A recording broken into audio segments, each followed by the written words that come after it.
ദൈവത്തിൻ്റെ അനുഗ്രഹിക്കപ്പെട്ട നാമം വാഴ്ത്തപ്പെടുമാറാകട്ടെ. ഈ പ്രഭാതത്തിലും നമുക്ക് ദൈവത്തെ മഹത്വപ്പെടുത്താം. ഇന്നത്തെ വായനഭാഗം സഭാപ്രസംഗിയുടെ പുസ്തകം 10 മുതൽ 12 വരെയുള്ള അധ്യായങ്ങളാണ്. ഇന്നത്തെ ചിന്തയ്ക്കായി സഭാപ്രസംഗി 12-ാം അധ്യായം 13-ാം വാക്യം.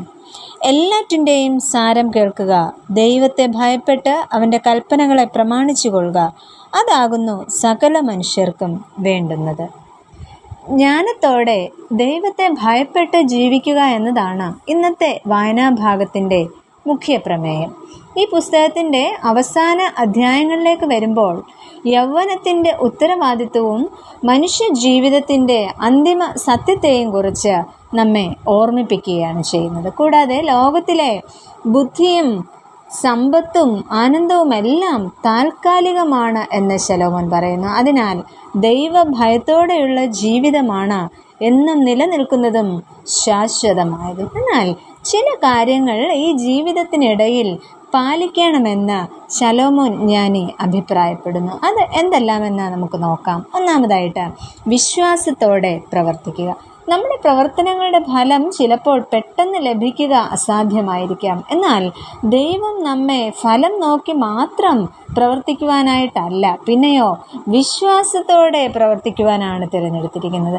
സാഹചര്യങ്ങൾ അനുകൂലമാകുന്നത് വരെ പ്രവർത്തിക്കുവാനായി നാം കാത്തിരിക്കരുത്. എന്നാൽ ദൈവം കൂടെ ഉണ്ടെന്ന വിശ്വാസത്തോടെ മുന്നോട്ട് പോകുവാനായിട്ട് നമുക്ക് കഴിയണം. ഭാവിയെക്കുറിച്ചുള്ള ഭയം നമ്മെ പ്രവർത്തനരഹിതമാക്കുവാനായിട്ട് പാടില്ല. നന്മ ചെയ്യുന്നതിൽ നാം കുറവ് വരുത്തരുത്. ഒരു പ്രാർത്ഥന, ഒരു പ്രോത്സാഹന വാക്ക്, ഒരു ചെറിയ സഹായം, ഇവ നമുക്ക് സമൂഹത്തിന് നൽകുവാൻ പറ്റുന്ന ചെറിയ വിത്തുകളാണ്. അങ്ങനെയെങ്കിൽ ഇന്ന് വിതയ്ക്കുന്ന നന്മ നാളെ വലിയ അനുഗ്രഹമായി നമ്മിലേക്ക് മടങ്ങി വരും എന്ന് വിശ്വസിക്കുക.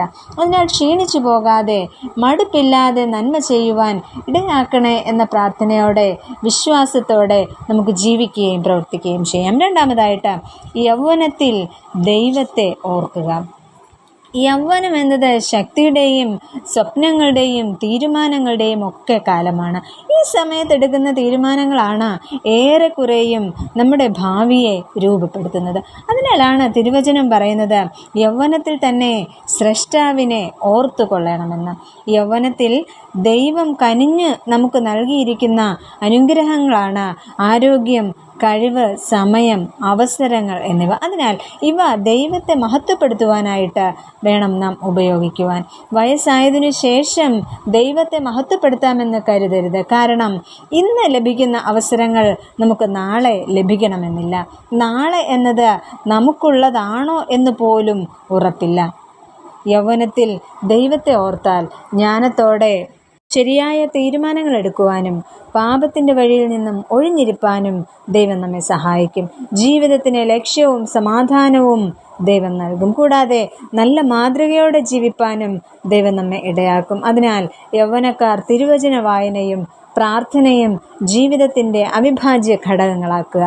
ക്രിസ്തീയ കൂട്ടായ്മയിലും പള്ളി ആരാധനകളിലും ക്രമമായി പങ്കെടുക്കുക. പാപത്തിൽ നിന്ന് ഒഴിഞ്ഞിരിക്കുക. അങ്ങനെ ദൈവം നമുക്ക് നൽകിയിട്ടുള്ള കഴിവുകൾ തിരുനാമ മഹത്വത്തിനായിട്ട് ഉപയോഗിക്കുക. അപ്രകാരം യൗവനത്തിൽ തന്നെ സ്രഷ്ടാവിനെ ഓർത്തുകൊണ്ട് ജീവിപ്പാനും വിശ്വാസത്തോടെ പ്രവർത്തിപ്പാനും ദൈവത്തിൻ്റെ കൽപ്പനകൾ പ്രമാണിച്ച് അനുഗ്രഹകരമായ ജീവിതം നയിപ്പാനും ദൈവം നമ്മെ ഏവരെയും ശക്തീകരിക്കട്ടെ. നമുക്ക് പ്രാർത്ഥിക്കാം. പ്രിയ കർത്താവേ, ഞങ്ങളുടെ യൗവനം അങ്ങേയ്ക്കായി സമർപ്പിക്കുന്നു.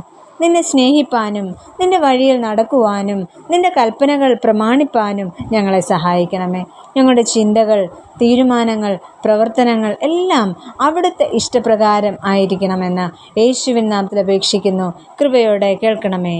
ആമേൻ.